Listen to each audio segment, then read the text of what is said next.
തെരഞ്ഞെടുപ്പിന്റെ ആദ്യ ഫലസൂചനകൾ പുറത്തു വരുമ്പോൾ കേരളത്തിലെ മുനിസിപ്പാലിറ്റികളിലും കോർപ്പറേഷനുകളിലും LDFന്റെ മുന്നേറ്റമെന്ന് ഏറെക്കുറെ ഉറപ്പിക്കാവുന്ന ഒരു അവസ്ഥ തന്നെയാണ്. ഏറ്റവും ശ്രദ്ധേയമായ കാര്യം BJPയുടെ NDAയുടെ മുന്നേറ്റമാണ്. ചെങ്ങന്നൂർ മുനിസിപ്പാലിറ്റി NDA പിടിച്ചെടുക്കുമെന്ന് ഏറെക്കുറെ ഉറപ്പായിരിക്കുന്നു.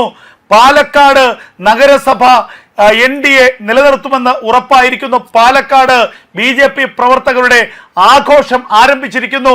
തൃശ്ശൂരിൽ BJPയുടെ വലിയ മുന്നേറ്റം. തൃശ്ശൂരിൽ നിലവിൽ UDF ആണ് കോർപ്പറേഷനിൽ മുന്നിൽ നിൽക്കുന്നതെങ്കിലും കഴിഞ്ഞ തവണത്തേക്കാൾ കൂടുതൽ വാർഡുകൾ NDA പിടിച്ചെടുക്കുമെന്ന് ഏറെക്കുറെ ഉറപ്പായിരിക്കുന്നു. തിരുവനന്തപുരത്ത് BJPയുടെ വമ്പൻ മുന്നേറ്റം.